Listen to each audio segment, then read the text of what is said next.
Hey guys, I am DM Zone. This is Gamers Oasis. Let's get into it.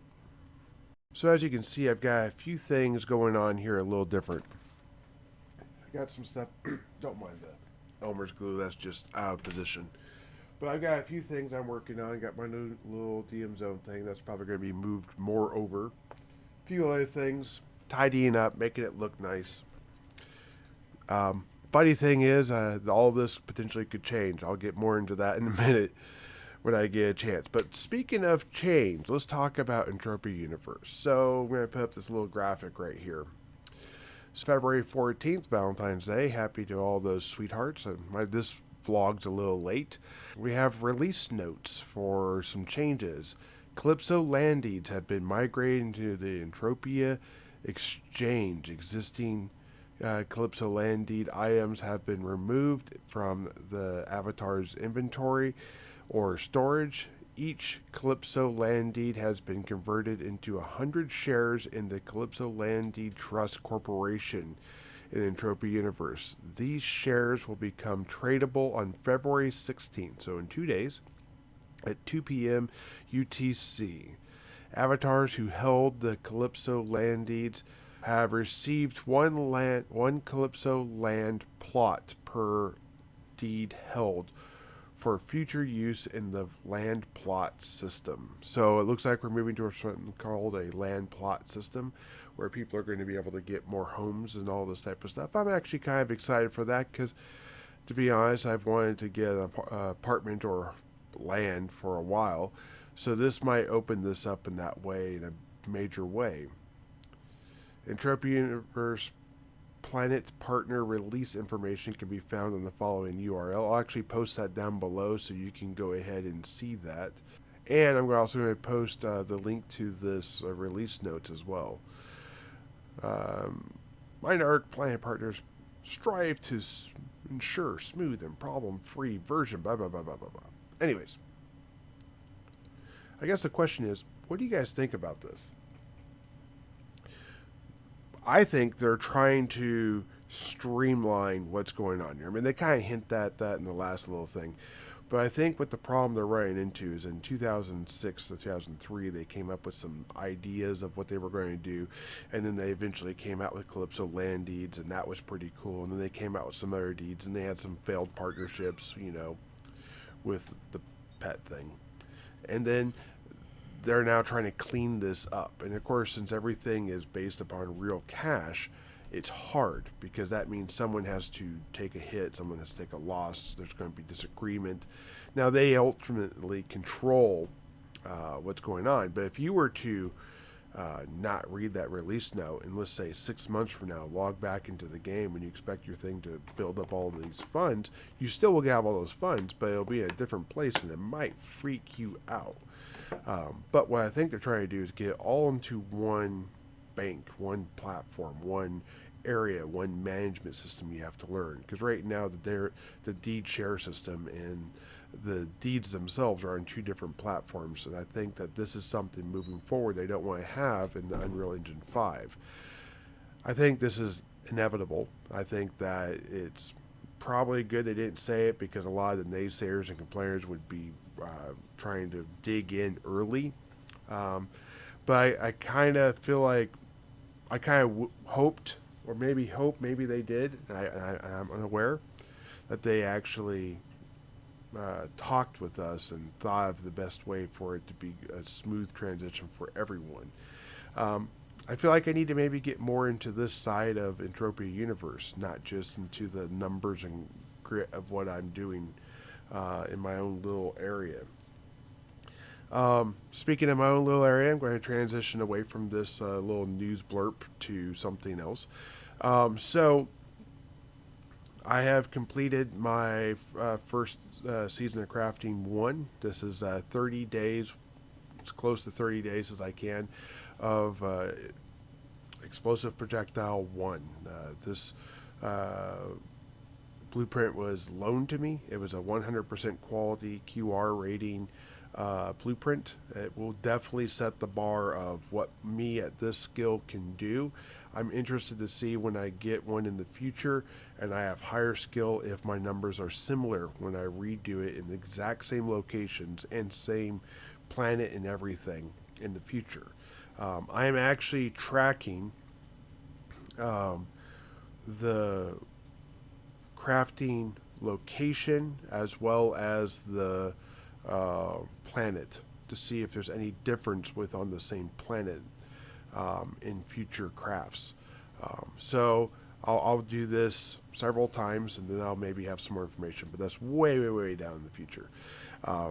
Anyways, so what have I learned from it? Well, I'm not going to go quite public with those yet. We're going to actually do the season of crafting and I'll do my end results and everything. Just know that I have the final tallies of all the stacks and all that type of stuff, and I will do a video showing the giving back of these items to the avatar that lent me the ped, literally, and the blueprint itself. And all of that interchange will happen. The name of the avatar I'm going to do the best I can to conceal, just because that was their wish at this time. If in the future they wish to change that, then that will be changed and it'll be open for people to see. But that'll be in future. We'll see what that happens. I will tell you, though, that it really has changed the dynamics of how I view the game and how I really kind of want to get into certain aspects of it. And I foresee problems. Like, for example, if I were to run 45,000 clicks of bureaucrate and I had that much in textures, I would literally flood the market with bureaucrate textures. Textures not so bad, but what if I were to do something that was maybe a little less like something else I was trying to sell in the market, but isn't something that can be used up and then get returned into ped cash, like a texture, right? Because I can put the texture on an item and then sell the item over time and make back the 5% or whatever it is that I actually invest into that texture for the item, right? But what I'm talking about is, like, what if I were to make auxiliary or, like, let's say sheet metal. Sheet metal is not so bad because there's a lot of sheet metal used. But what if I were to make, I don't know, I'm just having a mind break. Oh, basic sensors. So basics are combustion engine. So something of that nature. Something that was further along in the chain, and I were trying to do 45,000 clicks. I don't know what that would do to the market. When you see something that only has, like, let's say, 5 peds sold in a week, and then you look and you see that thing is like a ped, so 5 sold in that week. What would 40? Well, let's just say, half. Let's just say 22,500 of those. How long would it take to sell those? Would it lower the price market? That type of stuff. I got thinking about that with an astronomical, crazy idea of jellies. So what if I were to create the jelly texture and I were to try and sell the jelly texture at 600% markup, which is what it currently goes for? What would 22,500 jelly textures look like? That'd be insane. I think it would for sure drop the value. Most people don't even know what the jelly texture looks like, let alone the fact that it goes for 600%. It certainly would not be 600%. Would that be good? Would that be bad? Would that allow me to buy the jelly texture cheaper and then make that run with, like, purchased money in the future for less than what I would? Would it just completely crash or send people away from Toulon if they were hunting jellies to sell? I don't think that's a reasonable thought, but something of that nature could happen with such single focus into that. So I'm going to be careful when I do this that I don't disrupt the market, because I believe 45,000 clicks actually is something that could disrupt the market on certain things. A very sliver of things. If I'm doing basic filters, no one cares. If I do sheet metal, no one cares. But if I did 45,000 jelly textures, it's going to be a problem. I don't think anyone's going to care about Bjorkite either, to be honest. It falls in that gap. I just might be selling Bjorkite clothes or covered Sleipnirs forever because I'm trying to, get rid of the Bjorkite. Or I might just, I don't know, we'll figure it out. Anyways, so what does that mean for Toulon? What am I doing here? How long am I going to be here? Well, I was looking over the mission list for Toulon, and I kind of feel like there's a lot of things in there that are decent enough that I want to get into in some way. But I can't go, obviously, all the way. There are the mega scale, the long epic chain missions that you have on other planets here too, and I've started some of them. One of them being the MK1, completing the MK1. Well, there's an MK2 and there's an MK3, and by the time you get to the 3, you've already done an epic chain. And I don't even know if there's an MK4, but there might be. And what does the MK1 do? Well, the MK1 unlocks missions. The MK2 unlocks missions. The MK3 unlocks missions. So the whole point of that is there's a lot of missions that people may not know about because they don't know about the MK1. Well, I feel like that should be like its own little series. And, I think that would be a good story. So I think I'm going to go down that as far as my free-to-play ability can go. But it has quickly become expensive. Now, there is also the dailies that are here. I feel like those are great videos. I want to get a lot of those done. There are some iron-like missions that are still here. So I don't know if iron missions are still on Toulon. But if they are, I think I want to knock these out before these are gone. And I have found some really nice stacking with the Mokot. So the Mokot has the Mokot 1, 2, 3, 4, and 5, and then it has a daily Mokot mission for the juveniles, and then it has the Save the Green Mokot Jelly Baby or something like that. I'm getting the wording wrong. So those missions all stack because you're all trying to build towards Mokot, right? And then you still have Codex because Codex is here. So I'm going to be doing the Mokot. And there's an interesting thing I found about the Mokots. So Mokots drop Mokot organs and they drop Mokot hands.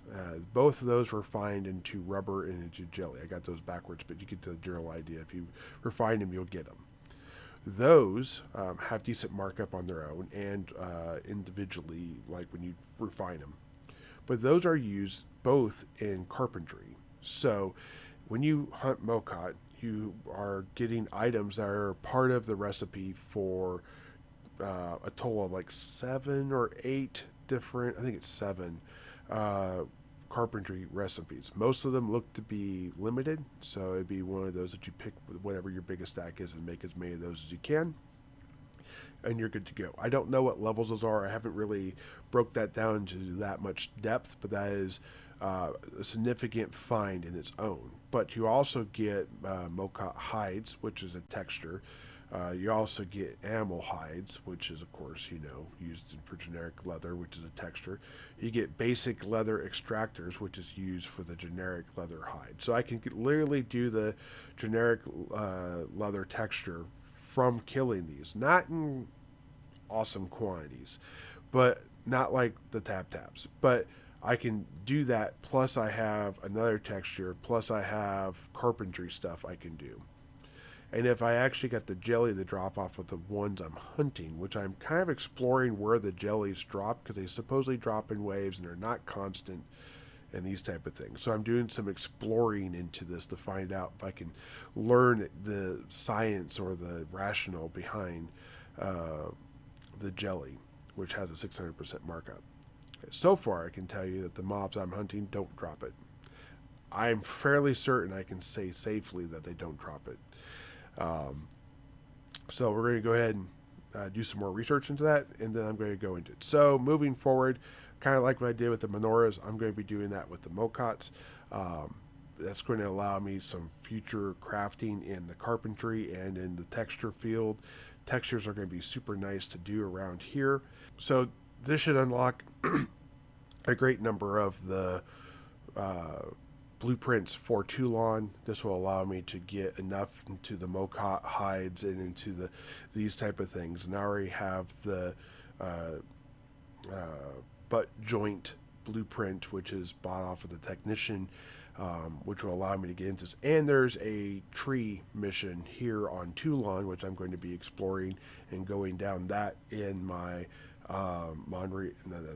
in my Season of Crafting 1. And we're going to go ahead and go more into that, and that's going to get me basically geared up for Season 2. Now, I don't know what Season 2 is going to be, whether it's going to be or Season 3. That's going to be Bureaucrat again, or if I'm going to have Mocot by then, or if I'm going to be continuing down this path trying to build stuff, or if I'm going to be doing a whole bunch of tree stuff and then do carpentry. I don't know. And I think it's going to be a little bit out of my hands, and it's going to be very interesting. Anyways, guys, if you want to see more videos like this, hit the like button down below. I appreciate you watching this far. I'm going to be doing this couple videos, and then hopefully I'll be releasing the Season of Crafting 1. I don't know how long it's going to take to get it all done. Just realize there's a lot of videos being made behind the scenes, and it's all going to come out kind of at once. The reason why I'm doing that is not a huge secret, I don't think. It's going to be a big presence, big push. So this will be the last time I talk about the fact that I'm sorry the videos are a little slow right now. Just realize I'm not working any less on it. And coming up in the next video, hopefully I'll have more